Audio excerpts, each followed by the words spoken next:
I had previously done a video called Trinidad Ghost Stories. If you haven't seen that video, I have placed a link in the video description. Now, some people may say that ghosts are simply a figment of people's imagination. However, I have some friends who firmly believe in ghosts and supernatural beings. So I will recount some first-hand experiences with these friends. One night, we decided to go to Parang in Tabaquite. Now, we had been to Tabaquite before, both in the day and in the night. But on this particular night, we decided to choose a different route because I had heard that it was a faster way to get to Tabaquite. Before heading out to go and listen to the Parang, we stopped and had a few drinks, and then we took off to head to Tabaquite. The route we had taken was through the village of Grand Couva. We had been to Grand Couva before, but only as far as La Vega. This was the first time that we were going along this road past La Vega. Once you pass La Vega, the road becomes a lonely, forested road with no street lights. But at first, this did not bother us, and we happily continued on our way. However, after a while, those drinks that I had had before setting out began to work on me. So I decided to stop and relieve myself. So I looked for a nice, convenient spot, parked the car, and got out and went to relieve myself. While I was doing that, I heard a banging and shouting coming from behind me, banging and shouting when in the car. When I was finished, I returned to the car and my friends were angry, shouting at me. And I couldn't understand, well, why are you shouting at me? Why are you angry? And they asked, well, did you not see where you parked? Well, that left me completely confused. I didn't understand what they were talking about. And so I said, I don't understand. And he said, don't you see that you parked underneath a large silk cotton tree? I was like, so? And he said, don't you know that at night, the roots of the silk cotton tree are the home of Douens? I laughed at my friends, started the car, and began to drive. For those who do not know what is a Douens, look or watch to the end of this video and you will find out what is a Douens. So we continued on our way through this forested road, twisting and turning as we go along. But then we noticed there was a bright white light, as if shining on the car, and then the light would disappear. And then, as we turned, the light would shine again, and we'd see this light, and it disappeared. So, suddenly, the mood in the car got very somber, very quiet. What is this light? And we drove along with heads twisting and turning, looking in every direction as we drove along. And the light kept shining on and off, on and off. The talk in the car then turned towards saying, this must be a Soucouyant, and this Soucouyant is apparently following us. At this point, all three of us got very quiet and we drove slowly, looking.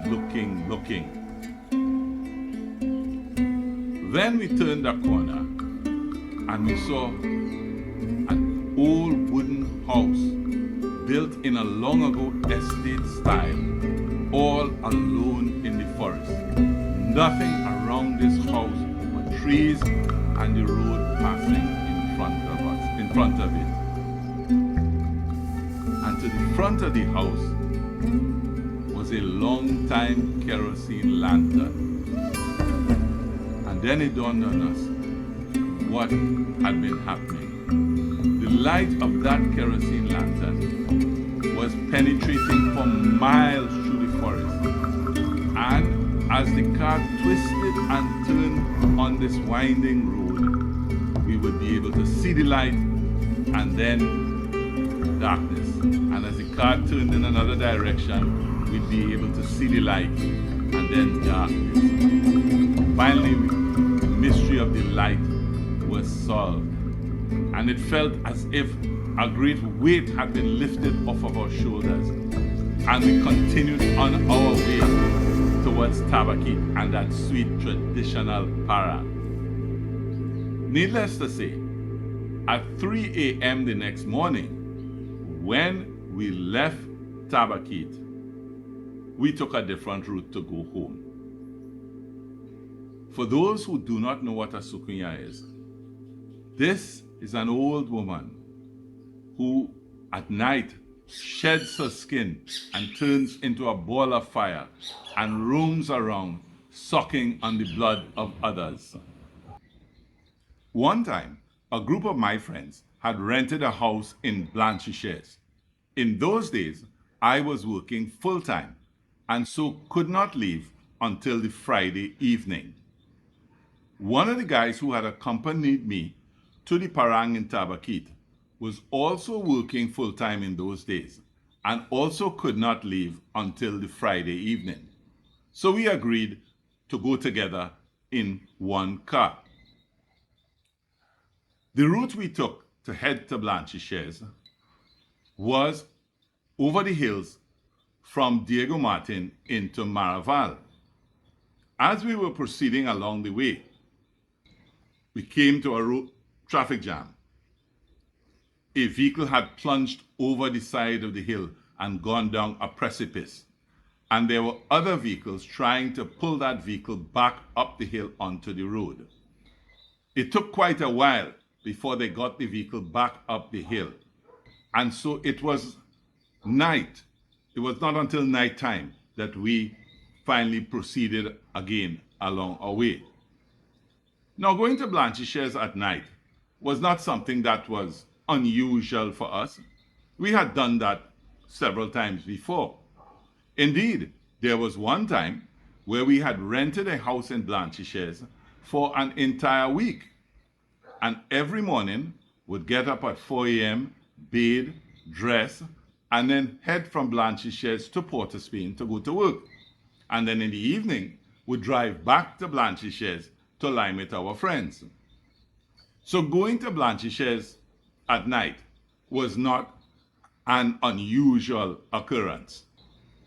Now, while the road to Diablesse has many twists and turns, there are sections of the road where there are long straight stretches. And one of those long straight stretches is just before Las Cuevas Bay.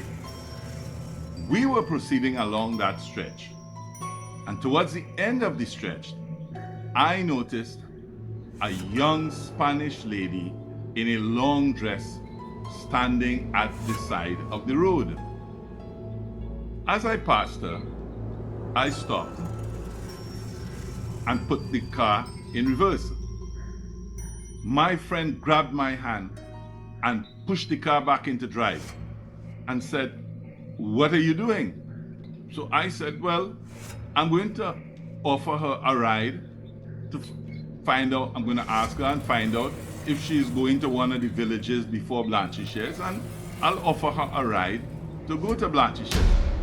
My friend looked at me and said, "Are you a madman?" I looked at him and said, "No, it would be unconscionable to leave this young lady standing here all alone on this lonely road by herself, with no cars that are coming around, no houses around. I can't leave the lady there. I'm going to give her a lift." And I put the car in reverse. My friend grabbed my hand again and pushed the car back into drive and said, "You are really crazy, you know. You are a true madman. What are you doing?" I looked at him and I said, "What is wrong with you?" said, listen to what you just said and look around you. There are no houses here. There is nobody around here. How did this woman get here all by herself? I said, well, I don't know. My friend then turned to me and said, did you look at her feet? I looked at him. Did I look at her feet? And I stopped and I thought, look at her feet? And then it occurred to me. And I stepped on the accelerator and drove away. All thoughts about being a gentleman disappeared. One of the routes to Camana village in the Toco region is through the Valencia forest. There are many quarries in the Valencia region, and so in the day there are many trucks going up and down this road loaded with gravel or heading to the quarries, so it can be a busy road. But none of the quarries operate at night, so at night time this is a lonely forested road. One Friday night, my friend and I were heading to Camana to join some friends who were spending the weekend there and liming.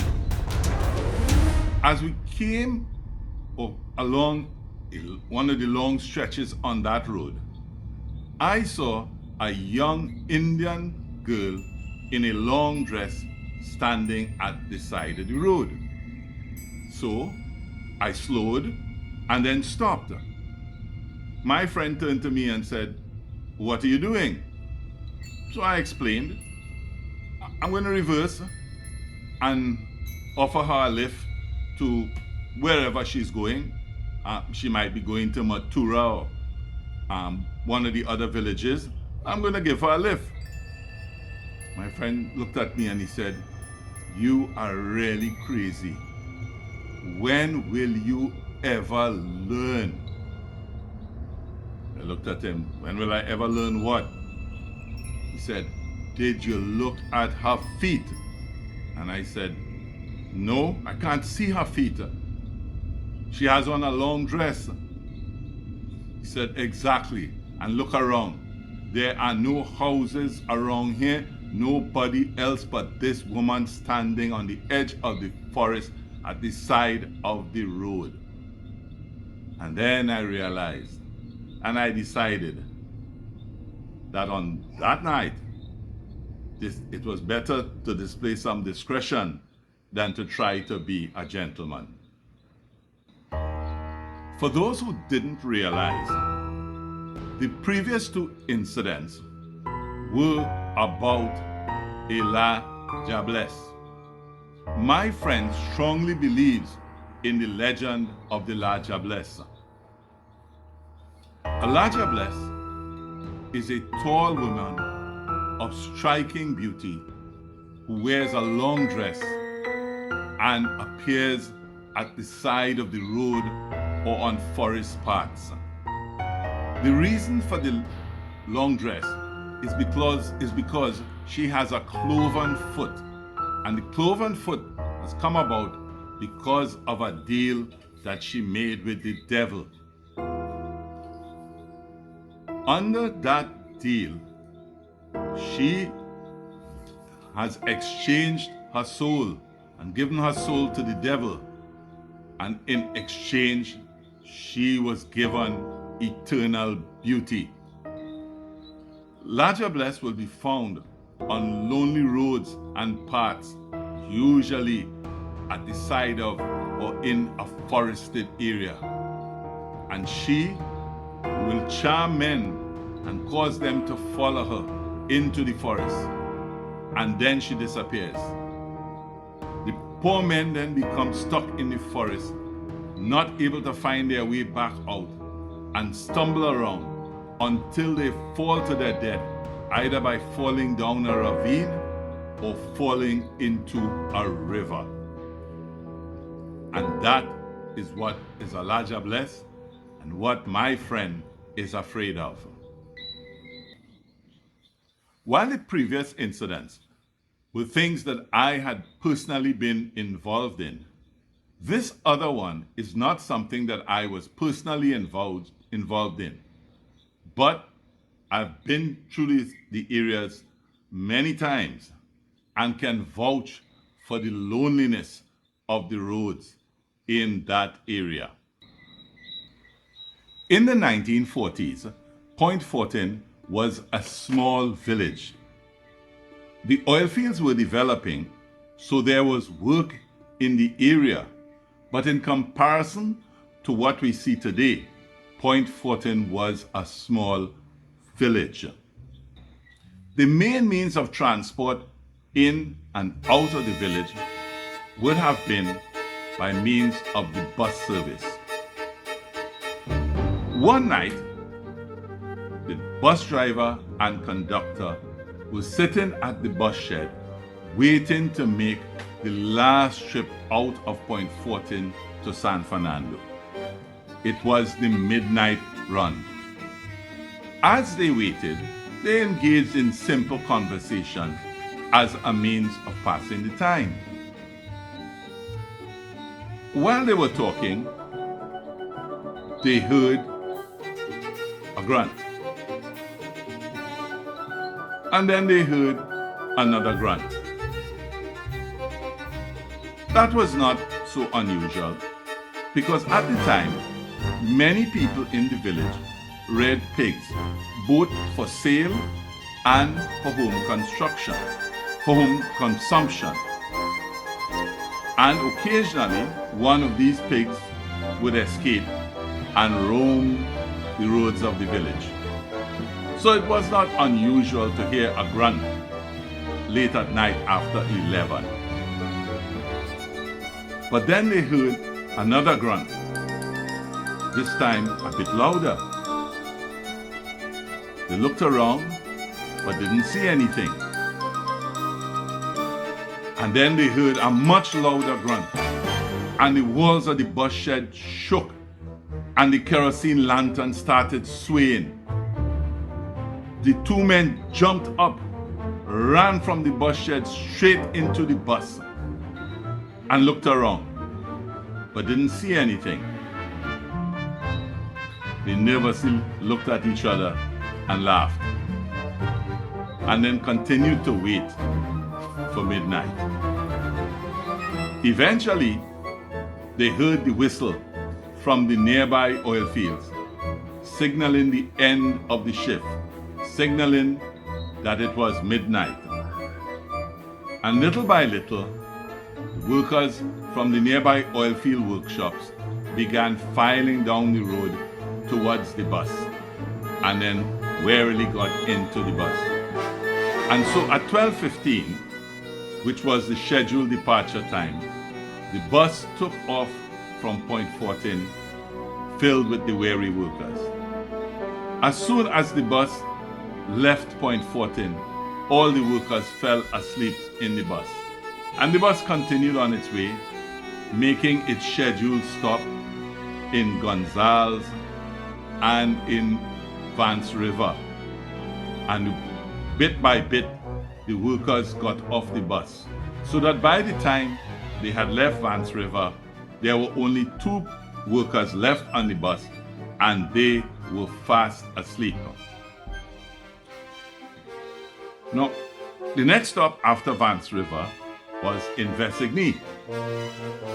And as you approach Vessigny, there are the Vessigny rubber fields.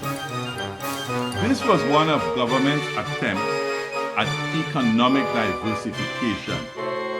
They had planted rubber trees with the intention of being able to extract the latex from the rubber and then be able to export that rubber latex. And those rubber trees created a sort of canopy over the road, so that going through the Vessigny rubber fields, it was always dark and lonely. Even in the daytime when you go through, it blocks the sun and it's a dark spot. And so the driver and the conductor with the 2 sleeping men entered the Vessigny rubber forest. As they proceeded through the Vessigny rubber fields, the lights of the bus began to blink and the engine began to stutter. So the driver stopped the bus and the conductor asked what was wrong. The driver turned to the conductor and said, "I do not know, but the bus giving trouble." So they exited the bus and went to the engine to try to figure out what was wrong.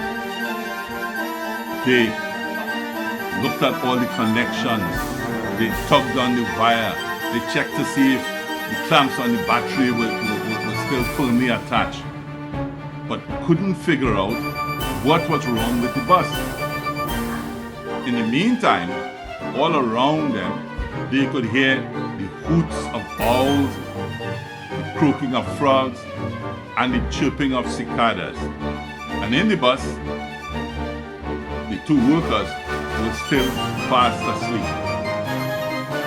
And then they heard a song that sounded like someone clearing their throat. And when they looked, they saw like the shape of a man near the door of the bus. But they looked inside the bus and the two workers were still in there, fast asleep. And then when they looked again, the man changed shape and became a giant donkey. Suddenly, all sound in the forest ceased. No more owls hooting, no more croaking of frogs, no more cicadas chirping. Silence. And then this giant donkey turned to them and opened its mouth. And a sound came out that sounded like, "Ha, ha, ha, ha, ha, ha."